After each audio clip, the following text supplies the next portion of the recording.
As an architect of £32 million projects and a design technology teacher of electronics, engineering, graphics, designed to the scale of an average ADHD child's attention span, my 3,000 square foot, 280 metres squared, to those of us in the 20th century, 21st century, will keep me occupied and not out of trouble.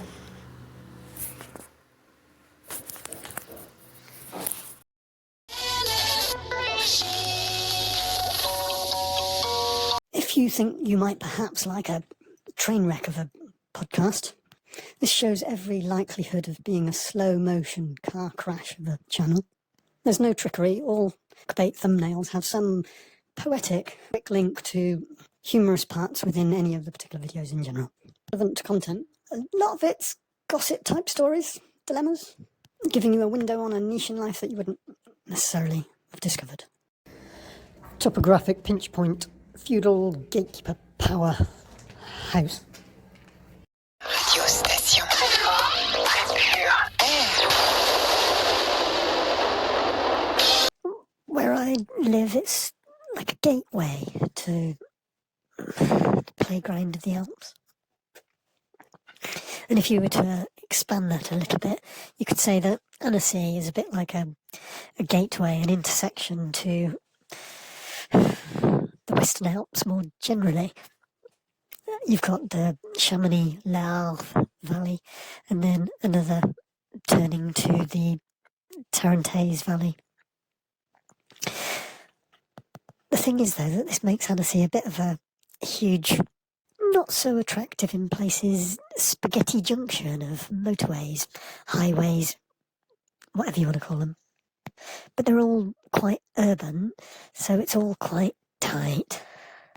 You can easily overshoot your mark. And it's not the case of doing another circuit, you're just lost then. But once you get down into Annecy, there's a fair few streets that look quite similar, but it's nice, genteel town. And when you get to the old town, it's just pricelessly beautiful. There's this new development on the waterfront, just near the Hotel de Police. For a couple of years now, this has been just a hall with a huge man-made escarpment with a hotel perched on top of it. In this hall, they've got some apartments that, as when you were going out, you would think that it was municipal offices. It's sort of quite futuristic looking. Generally, I think of Annecy as quite conservative money. They've got to be expensive apartments. Such a huge amount of money has gone into the office. It's a good example of French architectural vision and how status can make things happen. In Britain, money is the status. So, and so they know that the area can command a premium, so they can put the money into creating the underground parking that the prefecture demands. There's international money comes to Annecy. It's a beautiful location, and it is a privilege to drive around either coast of the lake. It's sort of like a camping coast on the far side, and then even in the rain, when you can't see for the mist, the mountains that rise up out of the lake, it's a privilege not to take that peage. Slow down and get a view of the chateau on the pinnacle, peninsula jutting out onto the lake, after you've stopped at the most precious local produce spa shop just before it, next to the church. And I've had a couple of seasons of this, and that has been, I'm reminiscing really. Always going like a pending away. I've seen the lake in every mood that it's got to offer me. Progress of the barn conversion is ad hoc as finances allow. Scrounging materials stretches resources. Living costs are minimal but increasing with little luxuries. Brexit means I have to have a bank account. A bank account you have to pay for in France. It also means in order to have the carte de séjour I have to pay some sort of property taxes. Healthcare, that's another one. Healthcare you part pay for. You have to have insurance. Managed to avoid all these things before Brexit.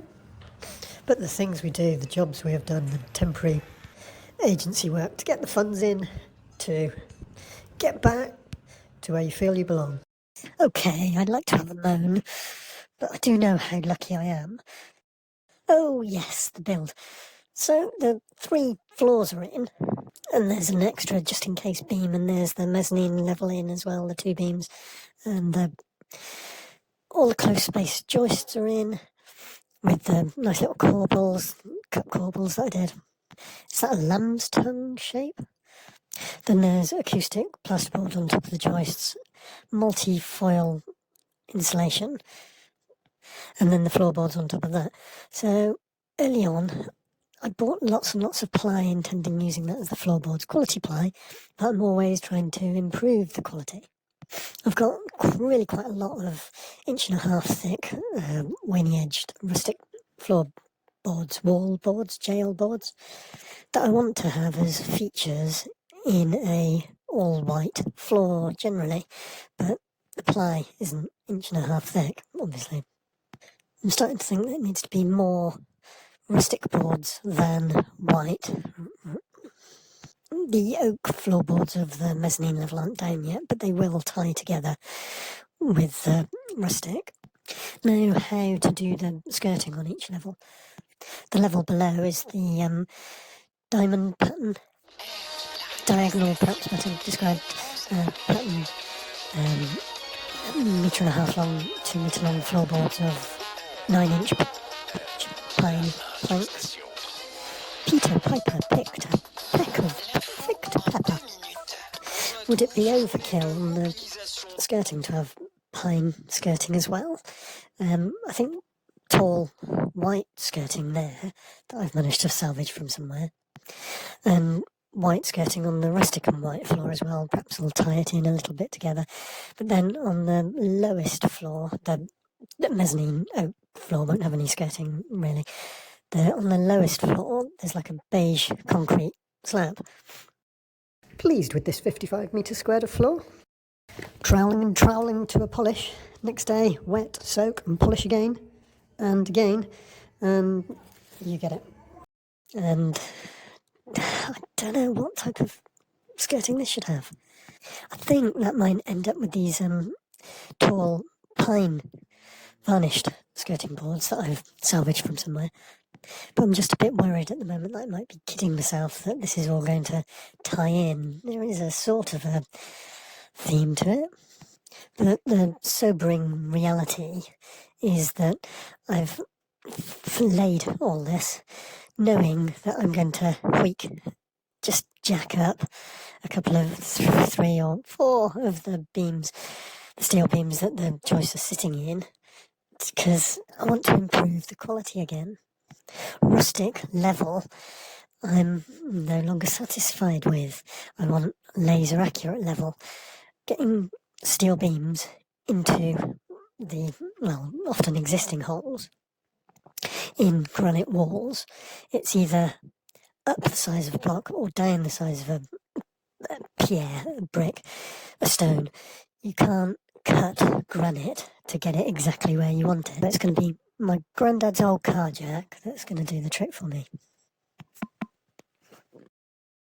Friends are welcome, family by appointment.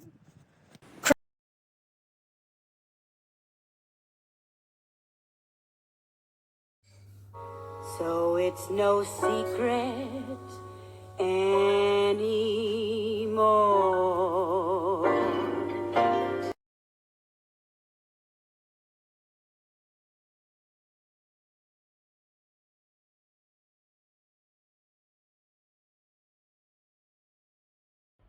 We're on a road trip to Savoy. En France. It's about 1,000 miles. We're missing out the nighttime bits. You won't see a soul in France on the roads after 9 o'clock at night, so you can put your foot down. You don't really need the péage. We could take the route of Titans to Annecy. Worth doing, but would you really see the real France of Champagne, the Saône River region? The Jura region is fairly new to me, so that'll feature strongly. Lane, before Geneva, and Savoy. The crossroads, Annecy. I confess I always call it Annecy because I think of the music Skunk Anansie, which I've resisted to accompany you on the trip. It's more of a cultural journey through France, though, really. Champagne region can be to World War One. Annecy at the other end is like a crossroads between, well, years ago it was a border between Italy, the Turin, Savoy area, the Habsburg-dominated Burgundy and Netherlands now, and that France before it was a pentagon. And as a frontier crossroads, it changed hands. Did it ever? And these days, in full summer, tourist season, it's really the place to pull, you might say. But olden days goes into feeding the character. For that, we need to thank the period when German Calvinism dominated Geneva, and so the Arpin, Patois-speaking region, a little bit of Provence Italian, a little bit of French, a little bit of German Dutch influence, possibly. But sounds very sing-song, the way that Swiss German sounds, or Italian sounding French might sound to you and I. I'm digressing already, but I paired this road trip with a Le Combel. Le Combel is a red wine from the Rhone Valley. I think it's by one vineyard owner that's got vines up and down the valley. I think you can taste a little bit from the south and from the north, at least. Lyon area basically place the taste. But to finish my 3-minute introduction, I'll be covering a religious refuge scandal, an exile's journey to a homeland, and anecdotes from the diary of a post-Renaissance ADHD rich kid. I think describes it all. Hope you find it amusing, the jokes at the end. Sorry, punchline.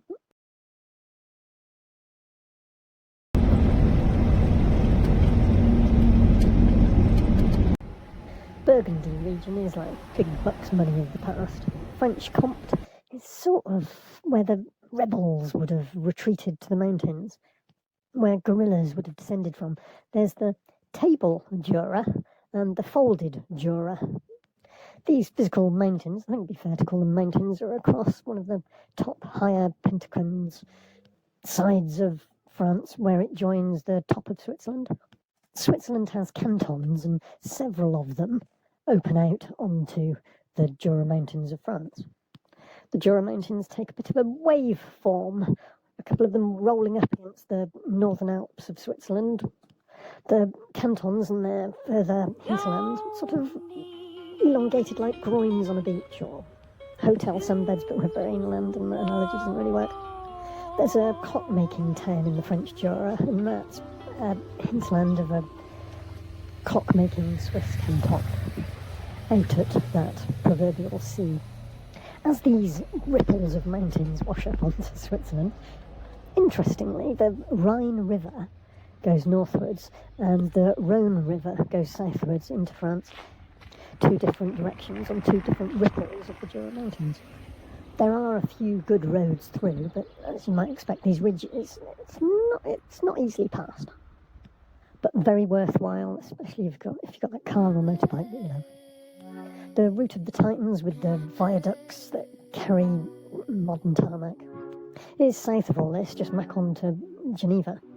You'd miss all of this out and much of the history of the Jura. You'll often start with hundreds of metres of, it's not called a brontosaurus anymore apparently, it's called a sauropod. It's huge 2-metre wide steps of sauropod going on for hundreds and hundreds of metres from France into Switzerland. But we'll skip on a few millennia from there, I think.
Take the next right onto Place de la Mairie, then turn right.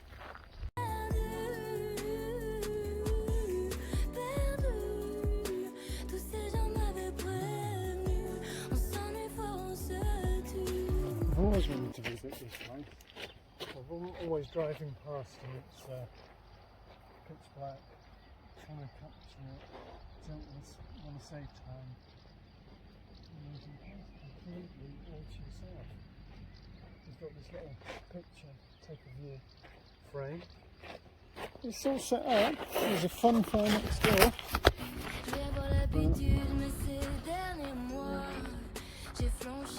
No one. Cool. Yeah.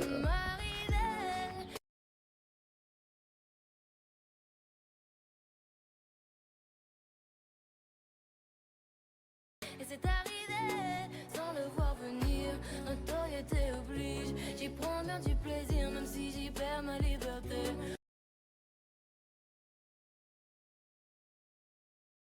Château Vanzy, Château Chenet, Château Pugieux, Château de Saint-Lô, Marny-sur-Tille, Drancy-le-Château, Beurre-les-Templiers, Récy-sur-Ours.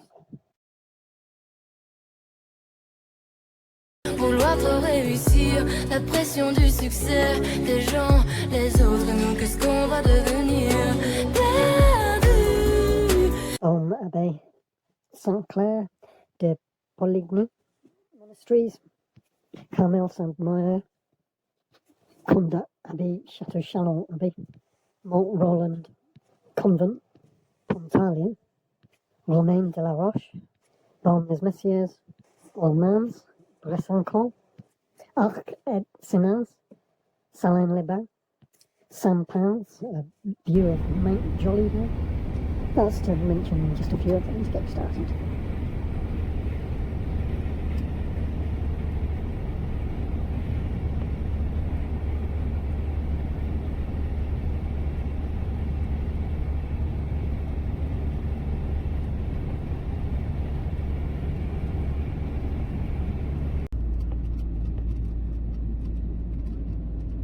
Baume-les-Messieurs has a huge 9th century abbey with a tomb with an epitaph reading, "As a religious, honest priest and abbot, he was French." Who was Jean de Watteville of the 1700 fin de siècle swashbuckle times? And why did he form that St. Lothian school for girls? Born in these same frontier lands between barons, his mother was from Milan, his dad disappeared off to Spain, leaving them. So the ADHD teenager joined the Savoy Army. 14 years after being born in his grandparents' ancestral home in Switzerland, Bressancourt. I know it's French now. The Milan senator's daughter fought in Italy for the Spanish Habsburgs that controlled the north at the time, and the Netherlands in the north, against the French. But in a quarrel, the hothead killed a Spanish officer. He ran away to the other side of the borderlands, to a Carthusian monastery near Paris, though he struggled with the burden of chastity, climbing over the walls for a night out in town whenever he got the opportunity. One night he was discovered climbing over the monastery wall and killed a prior this time with his pistol and made his escape. The very next day he killed another man in a pub brawl and so fled to Spain. Perpignan, I know it's French now, it's Spanish then. His host in Perpignan has a daughter that he seduced, likely betrothed to the son of a Spanish grandee at the time. Fighting a duel with a gentleman, he killed again, and was on the run once more, running out of options. His problems in the Spanish realm had grown in importance, and the French Catholic Church wouldn't be welcoming him. I know love does not come easy. Oh, there must be someone who hears me.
The first boat out of Marseille took him to the Ottoman Empire, to Turkey, where he converted to Islam, and he became a pasha.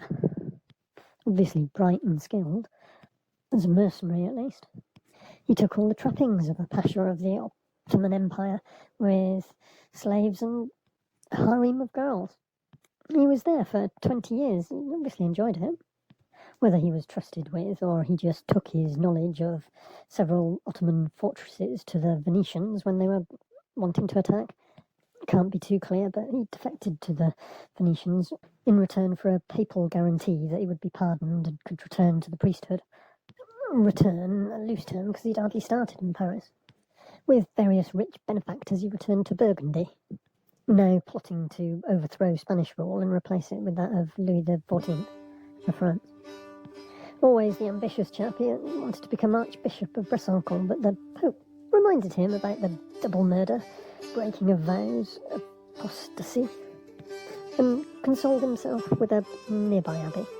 But it was partly down to work performance. He'd been entrusted to represent France at a peace treaty, but he ended up getting accused of treason by the French and had to flee to Paris, and criticised for not being able to prevent Franche-Comté being kept as Spanish, not being released to the French. Why you'd run to the capital of the country that's accusing you of treason, I'm not too sure, but there was another treaty and it was all sorted out. France got the Franche-Comté they wanted, and all was forgiven, and he could return to his rich abbey in the provinces.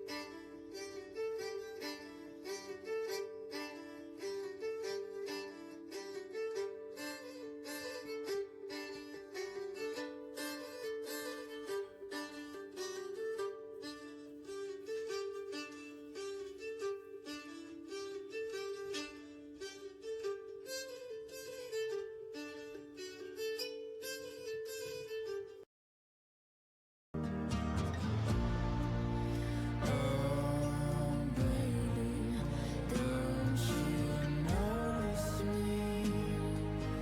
Notice me.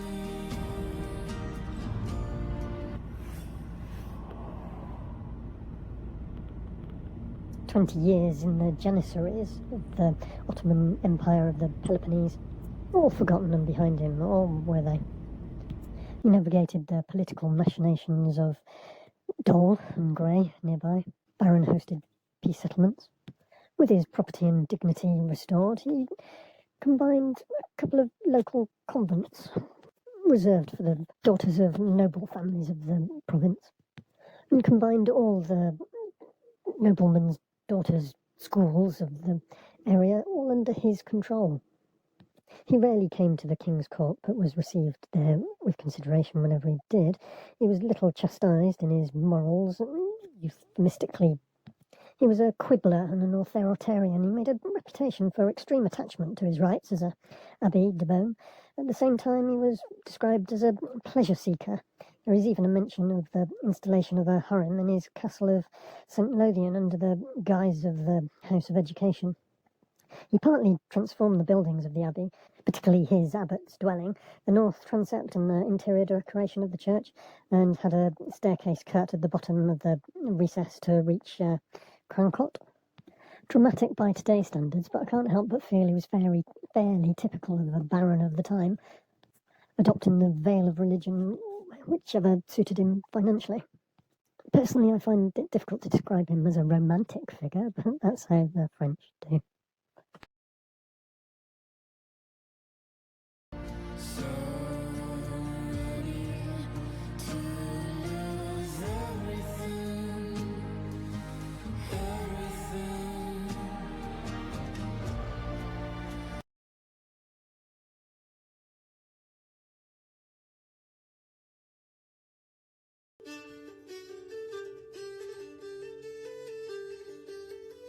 There's a 45 to 75% ABV drink that comes from Pontalia in France or Covert in Switzerland. It's made of predominantly wormwood, together with green anise, sweet fennel and other medicinal and culinary herbs, flowers and leaves. Not bottled with any sugar, this is added afterwards. When it was given to French troops as a malaria preventative, the troops got a taste for it. in the colonies and brought it home with them. Became very popular indeed. 5 o'clock became known as the Green Hour. The wealthy bourgeoisie to poor artists and ordinary working class people mass consumed it. Mass production made it much cheaper. 36 million litres were being consumed in 1910 compared to 5 billion litres of wine in France. Honey was put around the top of the glass for children, and it was sort of known as a women's drink. Considering the date and location of its first production in France, it's tempting to think that the convent sisters that produced it weren't given the recipe by our mercenary from the Ottoman Empire, Abbot discussed earlier, rather than Dr. Ordinaire, which even sounds like a John Smith name. Considering its Persian and Syrian and Greek roots, even a wormwood drink was produced in Egypt. The plant was often burned as a protective offering, the name of the bitter herb even getting its name from undrinkable. Have you guessed the name of the drink that we're talking about here? In New Orleans in America, it was used in the Sazerac cocktail. Edward Degas' painting in the Musée d'Orsay epitomised the popular view of absinthe addicts as sodden and benumbed. It does focus the attention onto the central field of vision. The high alcohol content numbs, but the sharp and bitter herbal aspects uplift somewhat, which does give it a different effect to other alcohols. But wormwood essential oils were added to some brands, and they have a much stronger effect. And also added afterwards, like the sugar, a phantom sensation, and of having tulips brush against my legs after leaving a bar at closing time, quoted Oscar Wilde.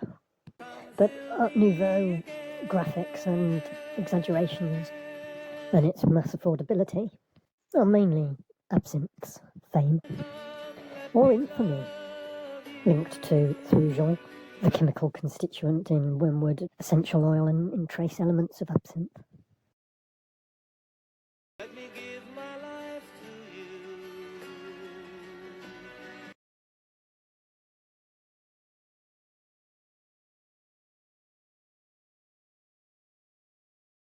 Let me die in your arms.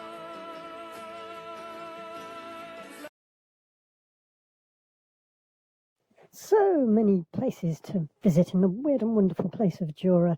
Shall I recount the names? A roll call. As we start to approach Annecy, there should be, though it's built over, a convent of the Sepulchre. Sepulchre is the tomb that Jesus was buried in and presumably was resurrected from. There is, however, in the museum in Annecy, a sculpture or altarpiece of Jesus lying down with his crown of thorns and a Mary over him. But which Mary? There's bound to be an element of rebirth. A shell is a common symbol of rebirth, but the photo of the sculpture that I've enclosed looks for all the world like a mother with her teeth out for her adult child to rejuvenate the dead. Alternatively, it could be Magdalene, trying to revive the recumbent guy. It was Mary Magdalene, possibly a goat that the 12 disciples took round with them everywhere on tour and read off her. Either way, it's a nice thing for a convent, but the convent did get closed.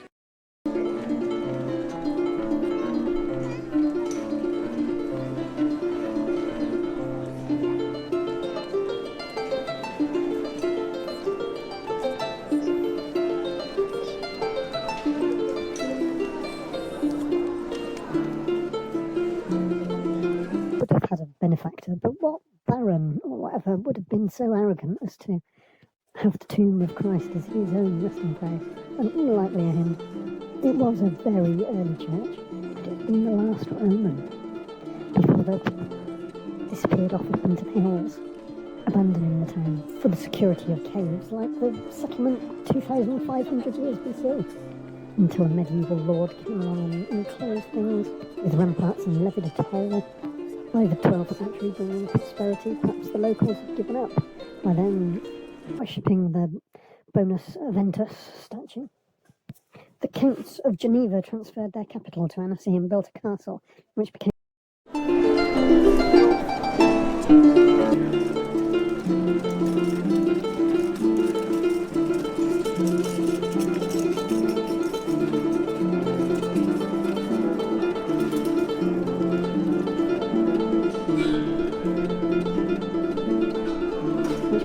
their royal residence.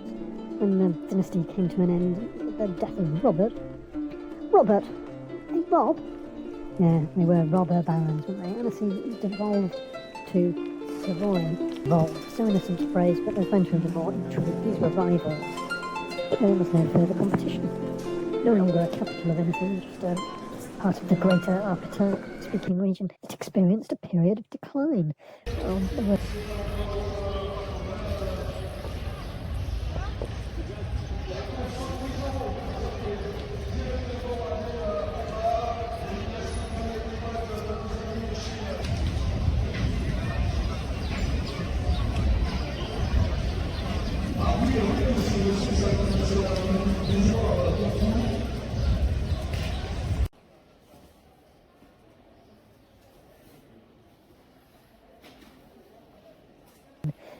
there were some devastating fires that destroyed a lot of the town. Amadeus renovated the town and the castle, an appanage granted land to his son. Annecy rose from the ashes and resumed its title as Upper Savoy, a golden age of a series of brilliant princes, married into the French royal family and received a duchy or two from their king, with Calvinism converting people's minds across Germany and Switzerland. The Bishop of Geneva and a number of other monastic institutions were expelled from Geneva, took refuge in Annecy.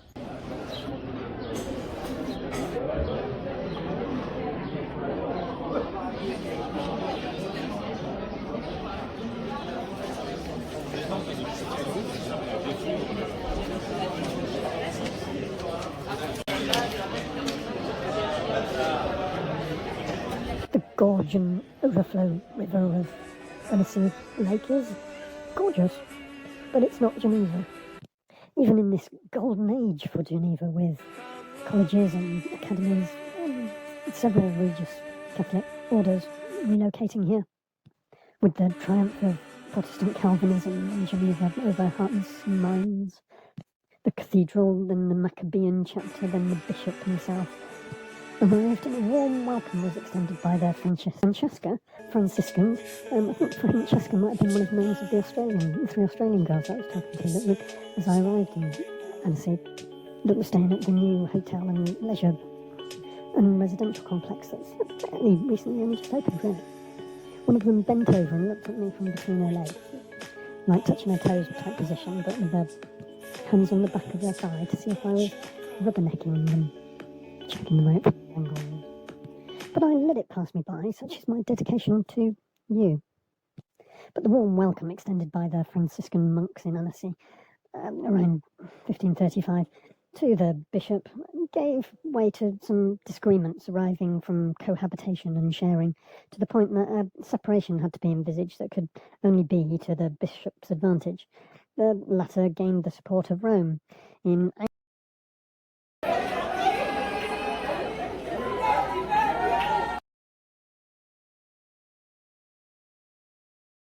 ousting the Franciscans and obtaining sole use of the church and the convent, on whose site the new bishop's palace was built in much later. The hosts ousted. The church became a cathedral only just before the French Revolution. Turin artists used for its renovations, of course, Baroque decor, composite orders of those 12 columns ranged in pairs. Savoy flamboyant, the style became known as. Check out the Pont d'Amour.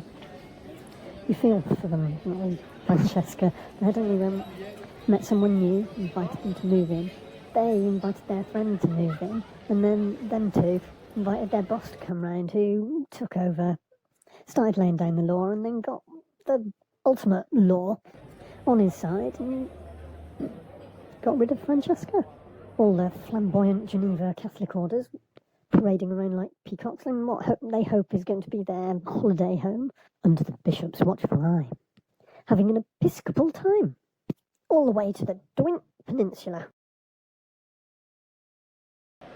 Before we get more secular, you could perhaps take the footpath up to Chapelle Saint-Germain, where a hermit lived in the 10th century, and so such a popular hermit that he had lots of pilgrims visiting him, and they built a church. Must be really annoying for her, no? A crowded cave with dim and extension. Down in the town, the curved arcaded street with all the restaurants under and beyond follows the line of the cliff that the castle's built on, but there are a couple of antiquated alleyways through. A lot of the town would have been 4-storey timber buildings, though, with balconies and fairly narrow streets. I did make it up to the castle at the top. There's not really anywhere to park at the top, and while it is a nice sort of sunset type of a thing to do with a loved one, there aren't really any expansive views that you can see sunsets from. But it's a pleasant square, but I couldn't go inside at that time. But come the time of the French Revolution, Rufy had some big ideas. The French Revolutionary Army opened up mines, really, disrupting the established order. They wanted to define what France was. Industrial techniques were driven by the hydraulic power of those attractive rivers and canals, exiting that now pleasure craft lake. Tom Dom Rufy, his urban development plan, did take into account the existing urban fabric, but did create a new, extensive, excessive road plan. It was systematic, straight central thoroughfares, but with populations in the 4,500. He had understood the importance of this crossroads. Big plans that the Sardinians appreciated in 1815. Customs protection and 1 unit of measurement and money and weight was a revolution to this frontier town and all of France, for which it was rather foreign. A bit like introducing the euro for the whole of Europe. Every town and duke had its own very varied weights and measures. Made trading a nightmare. 1.1, like the guinea that survived long after British decimalisation. Similar but different. Makes you think you've got a bargain, but you haven't. 1.1 to 0.9. Revolutionary stability, if that doesn't sound too much of an oxymoron, enabled early tourism. Annecy is France's second largest natural lake. Plankton blooms give some areas of the lake an emerald green colour. It varies in temperature from 40 degrees Fahrenheit in the winter to 75 degrees Fahrenheit in the summer. Rod and line brings in 30 tonnes of fish a year, which is nice urban restock. In the secret before last, Lake Annecy. But being Cezanne, you might not be able to tell it's Lake Annecy. The modest but highly photographed Palace of the Island, the 12th century lord that wanted to be positioned like he was parting the very waters themselves, needed a bit of So ready to lose everything. Mint archives and a seat of Chief Justice of the alternative capital. Naturally attracting lawyers, attorneys and notaries, the copwork buildings were built nearby. The House of Savoy transferred its capital to Turin, and it survived the Golden Age. Around Cézanne's time, much later, it had to be saved from demolition. It became a trade union centre and a philanthropic society. I always thought it was an early church. Église Saint-Maurice was the Dominican convent, 12th century first church, near the castle. Built over in Savoy flamboyant, again. The aisles still have irregularities that show that it was built in stage.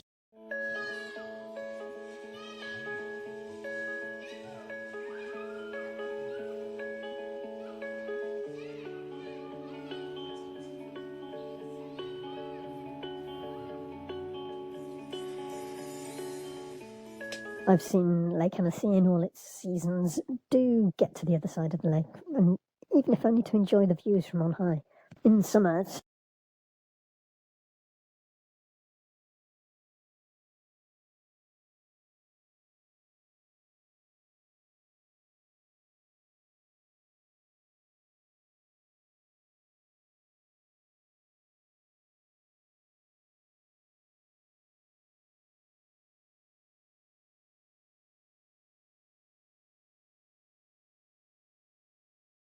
certainly the old town is very much a wealthy party place. It's a reasonable sized town and people come in from all the villages, so you can speak to a local just the same as, well, there was these two guys on the bridge as you go over to the one of the two most characterful bars, cafes in the old town. sheltered by that 12th century Flatiron building. You have to squeeze past, and these two blonde girls. "Are you from Belgium?" the guys said in French. They started chuckling, and they were away.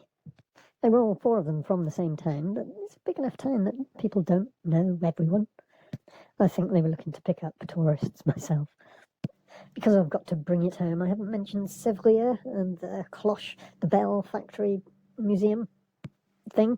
It's the biggest bell foundry, and made the Savoyard bell that's in Notre Dame.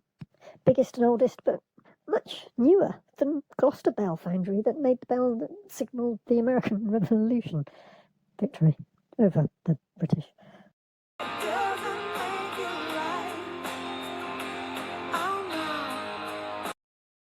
Where's Waldo?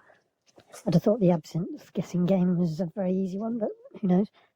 The answer is Piedmont, the French-Italian border, America and South America. Just so you know, there's a happy ending to this next story, because it gets a bit dark. Who's ever heard of Peter Waldo? Valdez? No? No. Lyon, central to your southeast France. 1170? I know, so trendy and my finger on the pulse of current affairs. Peter Waldo awoke to a deeper sense of reality by the sudden death of a friend, and sold all his goods and started to feed the poor, and brotherhood of poor man, solidarity and all that. He had the Bible translated into Provençal, and he took a triple vow of chastity, which has nothing to do with number of orifices of the human body, like our architectural Cambridge graduate lecturer might have had us believe. It includes poverty and obedience, wandering and preaching, and chastity. Francis of Assisi had similar ideas at a similar sort of time, but he was embraced by the church. While Waldo and his disciples' beliefs were sanctioned by Pope Alex III, but to preach, he had to get permission from the local authority. The Archbishop of Lyon, Team Waldo, turned their nose up at this condition, and the Archbishop of Lyon denounced them as heretics and expelled them from his diocese. That meant the movement spread, but Biden condemned for heresy in one breath and burned alive, like do. Escapees wandered lonely as a cloud.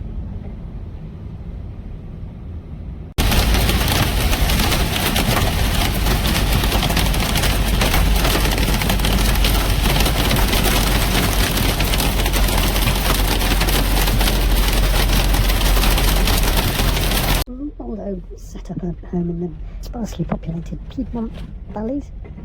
Periodically, they enjoyed the protection of the counts and later dukes of Savoy in exchange for payment of taxes. Corvée labour was more usual at the time for paying taxes. They were separate from the Roman Church. They liked it there. It was their Garden of Eden. They stayed for centuries. From 1200 to 1550, they had no churches of their own, holding their assemblies in fields and caves. We mentioned Calvinism earlier. When news of Martin Luther's defiance of papal authority, the start of the Reformation, reached the valleys, Protestant reformers in Switzerland invited some of Team Waldo to a synod, a sort of party-type thing for church leaders. But this got these reclusive Team Waldo drawing attention to themselves, putting their head above the parapet, so to speak. They'd been Protestant for centuries before this new Protestantism. 30 years later, they were being persecuted. France, Spain and Savoy signed a secret treaty to vigorously exterminate heresy, which did take 100 years to get going. But Piedmontese Easter was a terrible massacre in the Valpinolini, 1655. Puritan poet John Milton helped create horror amongst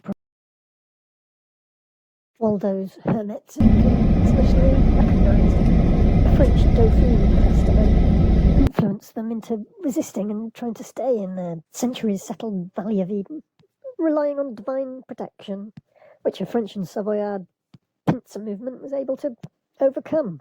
10,000 of the 14,000 inhabitants of the valley were killed or taken prisoner and sold into slavery. Venetian traders. What demographic converted to Catholicism, we can't be sure. Survivors were escorted into exile by Swiss and Savoy guards across Mont Cenis Pass in January. We're heading back through Jura, but this is all going on where I usually travel on further from Annecy south to Provence. There's the route Napoleon you can take if you're a glutton for extensive hard work, but Waldo's hermits took a slightly different route from Piedmont, but no less arduous, even in a car. They didn't have cars in the 15th century. Only 2,500 of them survived to reach the destination of Geneva. I know, I'm having such a 21st century moan. First world problem when it was third world Europe. Of course, with Brexit, we're heading for a third world Britain. On arrival, some of Waldo's hermits scattered to the Protestant known world. The most zealous resisted the refugee camps, and under the persuasive oratory and military skills of their spiritual leader, recruited some locals, and 900 men went back to resist a glorious return and reclaim their Piedmont homeland. A lost cause, perdu. You may be thinking William of Orange had been forming an alliance of Protestant states at this time, however. Britain had quietly been invaded by the Dutch. An almost bloodless coup. The glorious return was a guerrilla commando raid by Waldo's wanderers, but also a proxy war like we know today by greater powers. And certainly a Cold War as far as Louis of France was concerned. No women and children for the glorious return from Lac Le Mans, flanking Mont Blanc and Lec des Reins, and Mont Cenis to reach Bobbio Pellice. Skirmishes had them down to 300 men, but it was the Savoy Duke that wasn't really committed and didn't think he should be doing all the hard work for Louis of France.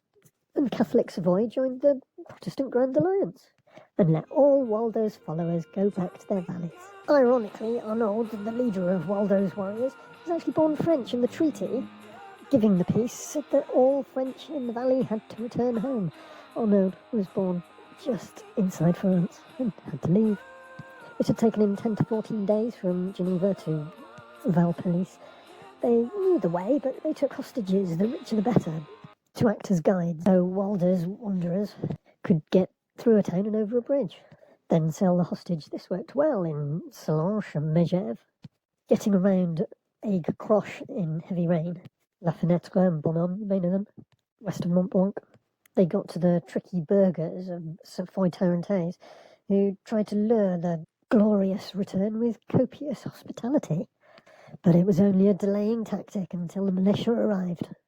But news had spread, and the villages were all empty along their route, so there was no one to pay for the provisions that they took. Col d'Isran meant mountaineering for them. Valsenis is long, and they got lost, separated, and some never rejoined, gliding steep slopes on their bottoms. Against all odds, they overcame 250,000 French troops, like Stamford Bridge, and reached Val Germanasca by the morning. Waldo's warriors started to get a bit brutal and cruel, though their pursuers, that had hemmed them in into fighting the French, they'd slaughtered at the next bridge. After capture, they were splitting up and fighting for their individual valleys. Podio is perched in a spectacular location, amongst orchards and pastures. The dispersing brutal bunch had their eyes on their individual prizes. Now, you can get a very warm reception in Foresteria Valdese. They do use the Italian state, but they are quite independent from it. I know, it's a story of survival rather than a happy ending. But anyway, we're heading north, back through Jura, towards Britain. A short channel crossing, and the police aren't usually military trained like the French gendarmes. I hope you found something to like and subscribe about. You're not a dream, you're not an angel, you're a man. I'm not a queen, I'm a woman. Take my hand, we'll make a space in the lives that we planned, and here we'll stay until it's time for you to go.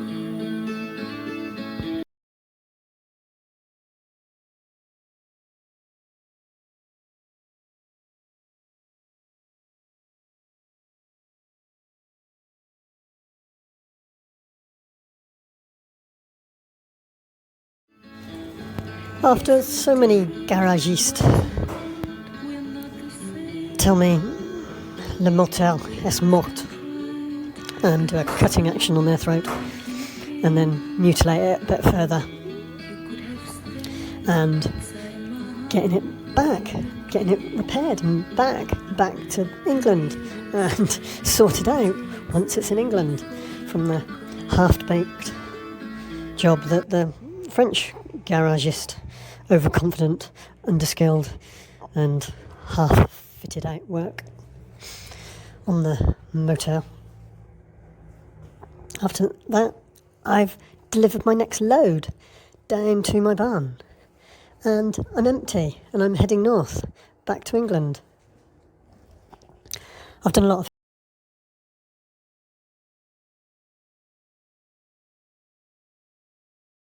I got out of the habit a long time ago now, really, of putting 3 litres of vegetable oil in my diesel tank, making sure that I had a 50-50 mix with what was already diesel that was already there.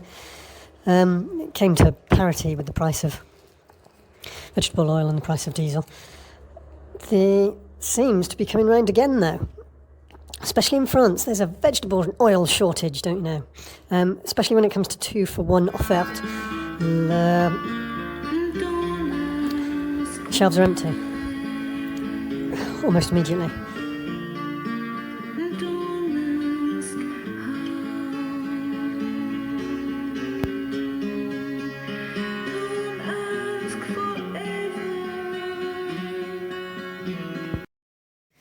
Work it out for yourself. People aren't daft. €2.10 for 1 litre of diesel for your vehicle. You can take advantage of the 2-for-1 offerte. Supermarkets in France aren't that great on their special offers. €3.50 for 3 litres. Once again, gasol, €2.10 for 1 litre. Even without any special offers on, if they're off the shelf straight away. €2.50 for 2 litres. It's fairly commonplace, fairly straightforward. Why is there a vegetable oil shortage? We all know why, but no one's writing it in a paper. It's propaganda. For ethical reasons and for health and safety reasons. Renewables, hydroelectric power, needs to be accelerated more than governments say that it needs to be accelerated, because nuclear is the option, the other option. Nuclear isn't an option, it's a potential disaster. Fail-safes put in place, of course. There's the ethics of oil from Russia. That's always going to be a problem. That's always going to cause wars. It's a type of ethics. No one's done anything about that. The HEP building here in the valley near me, beautifully over-designed. It's over-designed in the thickness of the rusty steel that's been used, but it's a utility functional building, and it's designed and detailed better than so much in Britain. That's supposed to be art. That's not just utility. Is that the architect? Is that the financial setup? I think it's the financial setup, quite honestly. Perhaps architects don't need to focus on making money so much. Perhaps it's all reputation, because there isn't so much work about. We French, you'll find, are more inclined to relaxez-vous. Relax, relax, relax, relaxez-vous.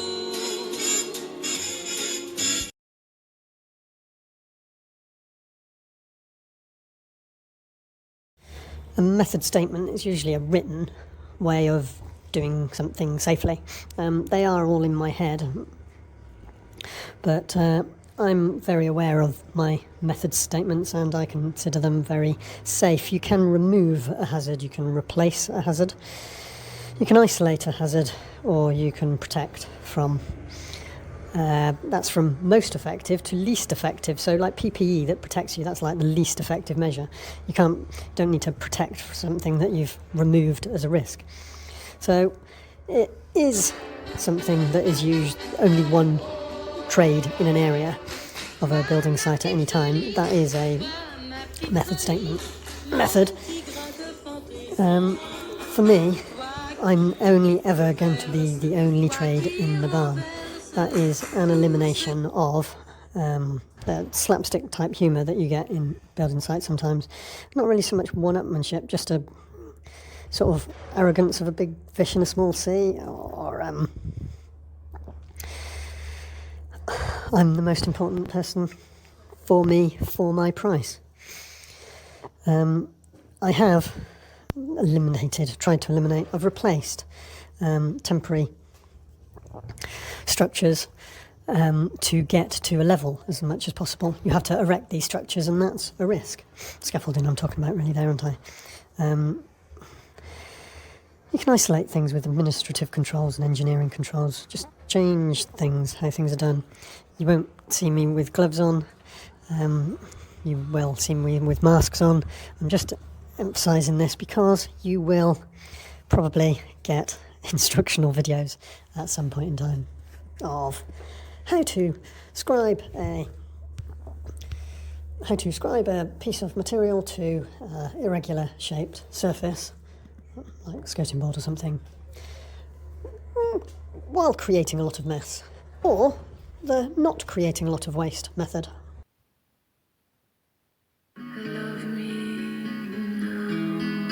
It's like skiing an empty ski slope. There's no one for you to crash into, no one to crash into you, no mixed abilities to... Some of you have been skiing recently and you will know that. Beauty of COVID. So safe skiing.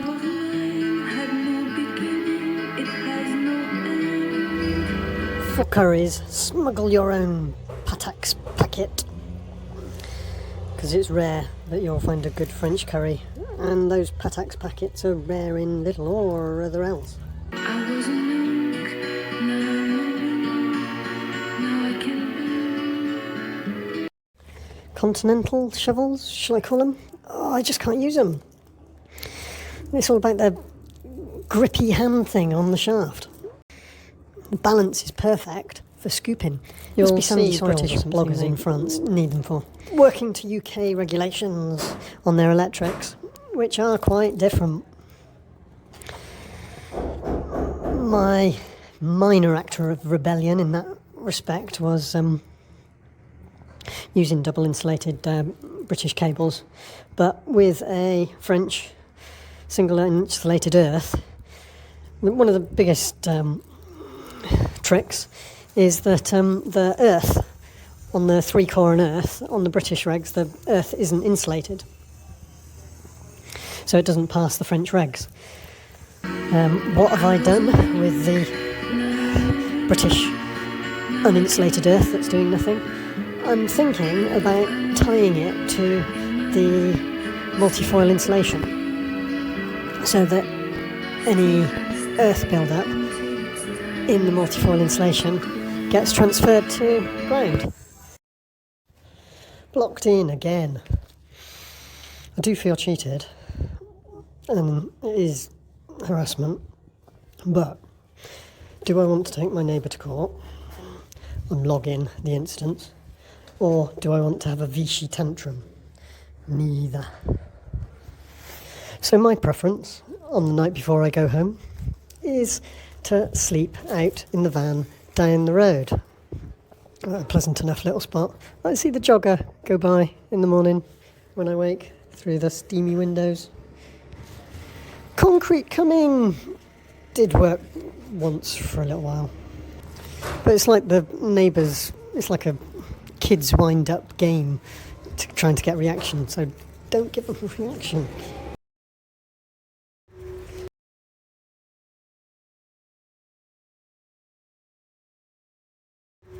Like food cuisine tourism and boots tourism used to be a thing for people coming to Britain.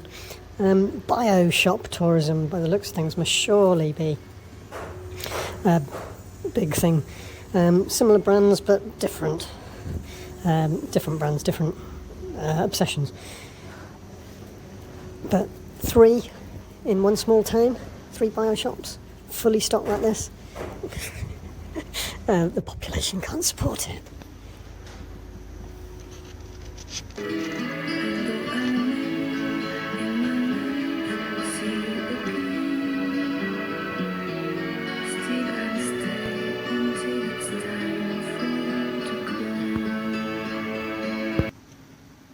Brexit gives duty-free shops a little bit more of a focus, but what do I bring back?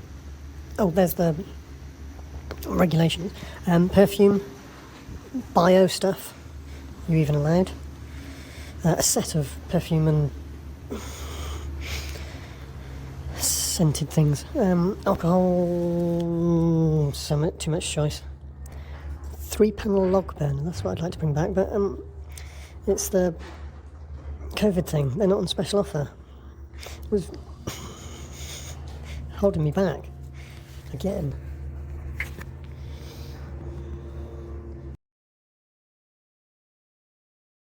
It's a long way north to think what I'm going to do when I get to Pays de Calais. When I get to the former coal mining region, do I go nuclear to get my van deposit back from the supermarket that I rented it from?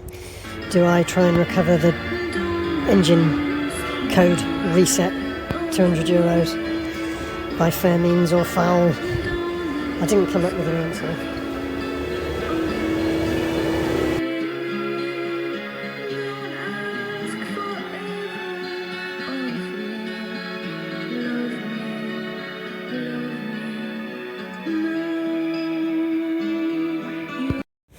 Looking at the price of a litre of wine, it's not a litre though, is it? It's 750 millilitres. The price of a bottle of wine, perfectly drinkable bottle of wine, it can be as low as €1.50, but you're usually €2. Same price as diesel. Now, I'm not recommending you put wine into your gas tank. It's just, you can choose your route through France by what wine regions you go through. So I vary mine from the Burgundy region, through the Jura sometimes, through the Savoie region, and then Chambéry. It sort of peters out, strictly speaking, before you get to the heights of Isère. But then you can vary that with Burgundy region, Beaujolais, Val d'Aron wines, and pick some up along the way. Quite often you'll go into a wine shop, off licence, it's not an off licence, it's a wine shop, and be able to put wine in your own container from a pump, very similar to a petrol pump, but slightly.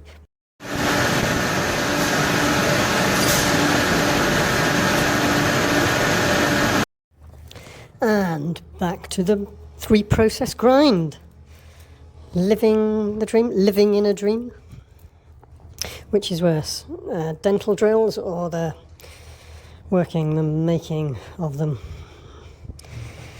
I'm asking myself. Engine fuel, it was an engine fuel injection. The pins, the tapered and polished pins.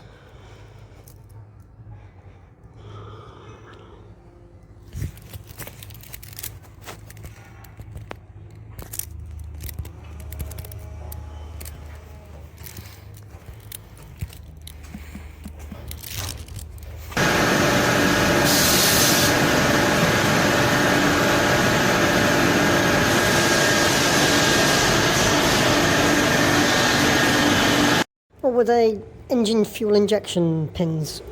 Double tapered and polished pins? I must tell you about inadvertently covering for the Czech woman, I think she was. Young skinny Czech woman that ate nothing but sweets, and her skipping out at midnight on the night shift, and covering that by covering, in animal breeding terms, the shift supervisor. I've got to tell you about that sometime.